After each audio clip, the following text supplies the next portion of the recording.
Good evening, and I hope and pray that you're doing well. I struggled with uh, finding a title, making a title for this sermon. I finally came around to the title of the message being A Journey to the Other Side.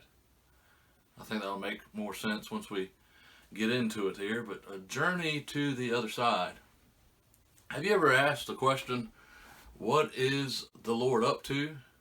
What is the Lord up to? Have you ever looked around and asked this question? We look around and see a world of turmoil, of hostility and hate. Things seem to be spiraling out of control, breaking apart at the seams. The world seems so divided. There's division in the land. Is division part of God's plan? It was for Jacob, for it was prophesied before he was born. Rebekah was told while the babies are in her womb that two nations are in your womb, and two peoples from within you will be separated. One people will be stronger than the other, and the older will serve the younger. Notice first what the Lord said to Rebekah about the babies in her womb. The Lord, through His Word, calls them babies.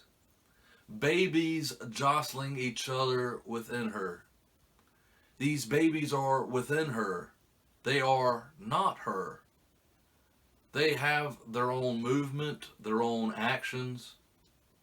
And secondly, they are an answer to prayer.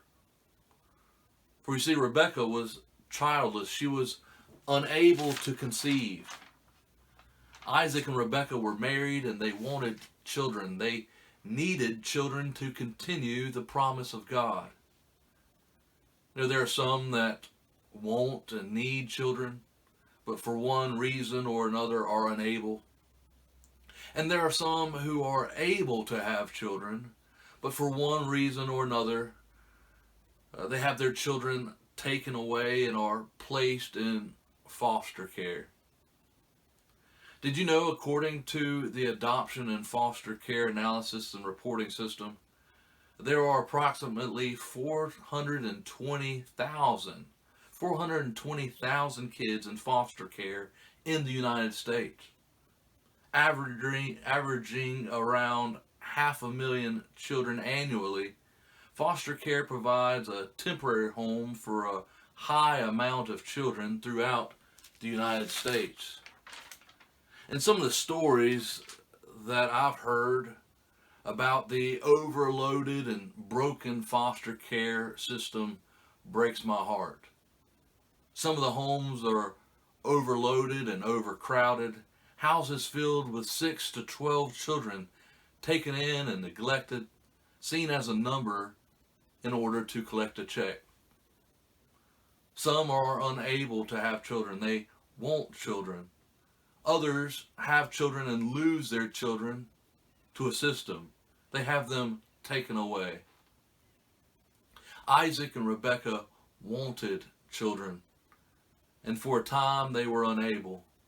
But the scripture says that Isaac prayed to the Lord on behalf of his wife, Rebekah, and the Lord answered his prayer, and his wife, Rebekah, became pregnant. You know, sometimes they're referred to as miracle babies, answers to prayer, babies inside of the womb, babies inside of Rebekah's womb. Rebekah's life was changed. Now there was life inside of her. She felt them. She felt the babies jostling around inside of her, and she asked a question similar to the one that we raised at the beginning of this message. Rebekah asks, why is this happening to me? You see, she felt all this jostling inside of her, and she wondered, where is the peace? You can imagine babies jostling inside all night and all day, unable to get sleep, feeling uncomfortable which way that you move, and she's wondering, what is happening? Where is the peace? Why all this wrestling back and forth, what is the Lord up to? With her question, she went to inquire of the Lord. And the Lord gives her this prophecy, a prophecy concerning the lives, the babies inside of her. Notice the Lord calls the babies nations. We see that in Genesis 25, verse 23. The Lord said to her, 2 nations are in your womb. The Lord also calls the lives, the babies inside of her, peoples. Again, verse 23.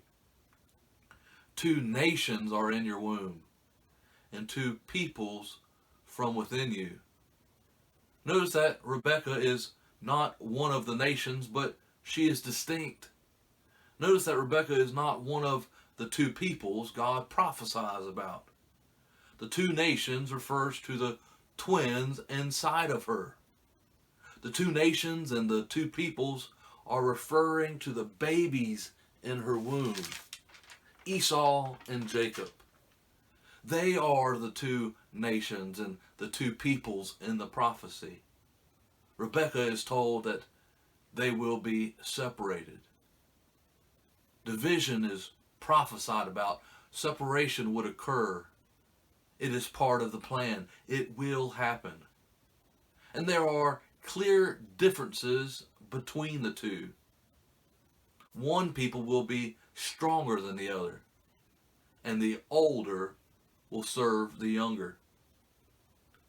We've seen this separation happen. We've seen this separation play out. We see separation and division occurring with the difference of thought, ideas, and beliefs, differences of opinion, different wants, needs, and desires. We see this played out between Esau and Jacob. A separation occurs. Eventually there is a wall of separation that is formed by hostility. Esau is sore. He's tired of Jacob's actions. He's had enough of Jacob's ways, him always getting the upper hand. Esau is tired of being taken advantage of. And so he develops a grudge, a resentment, and he desires to take the life of Jacob. He wants to kill his brother. Their mother, Rebekah, catches word of this, and she doesn't want it to happen, fearing that they would both kill each other. And so she informs Jacob and sends him away to stay with his uncle far away. And now, after 20 years have passed, after Jacob stayed with his uncle for 20 years, he's planning on returning. He's planning to return.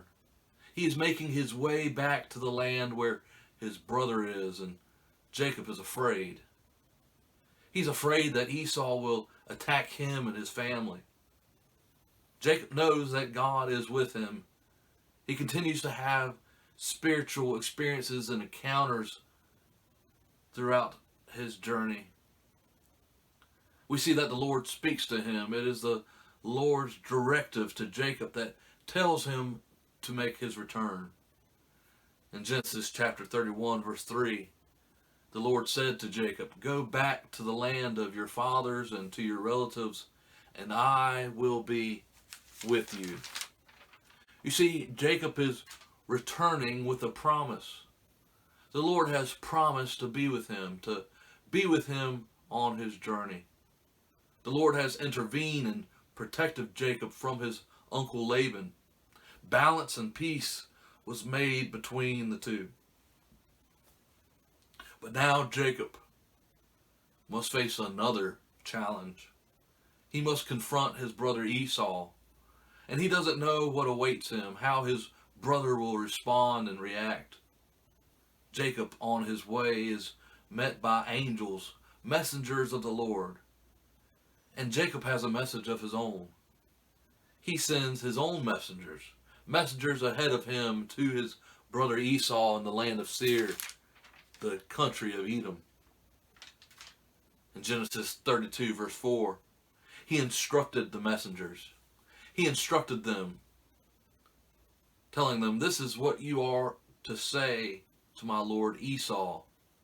Your servant Jacob says, I have been staying with Laban, his uncle, and have remained there till now. I have cattle and donkeys, sheep and goats, male and female servants.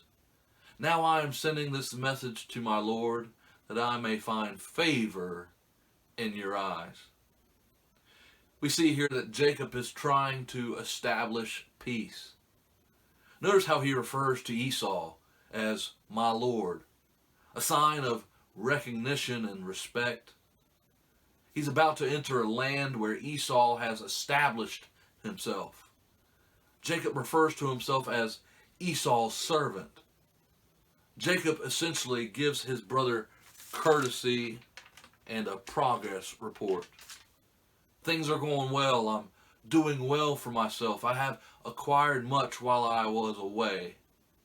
But he doesn't give too much detail. Just enough to say, hello, I'm doing okay. Picking back up in Genesis 32, verse 6. When the messengers returned to Jacob, they said, "We went to your brother Esau, and now he is coming to meet you, and 400 men are with him." In great fear and distress, Jacob divided the people with him into two groups, into two camps, and the flocks and herds and camels as well. Here we see Jacob is rattled by the news. He is fearful and distressed. Esau is heading towards him with 400 men, an army. And Jacob has women and children with him. He has livestock. If he tries to flee, Esau and his men would surely and quickly catch up to them. Jacob could not outrun them with women and children and livestock. Jacob's plan is to create division, to create separation. He makes two camps. Picking back up in Genesis chapter number 32 and verse 8. He thought, if Esau comes and attacks one group, one camp, the camp that is left may escape. To Jacob, that seems to be an option. Split up the camps. Split the camp into two. Create enough space that one camp may get away if an attack ensues. Jacob makes a plan. Jacob comes up with a strategy. And then we see after he makes a plan, he prays. First we see Jacob, when he's making his journey, he decides to go after and seek peace. He seeks peace with a message of peace, sending his own messengers to give word to his brother Esau. Jacob seeks peace. We also see here that he makes a plan. He prepares. He's making a plan and preparation. Next we see after he makes a plan, he prays. Jacob prays. He prays for salvation, to be saved from his brother, to be saved from this situation that he finds himself in. Jacob prays for salvation. He prays in his fearful state to the God of promise. The God who's promised to be with him. The God who has given him this directive to go back to his family and his relatives. Jacob prays. He seeks peace. He plans. And he prays. And then after he prays, he finds himself wanting to give, to pacify his brother Esau with gifts.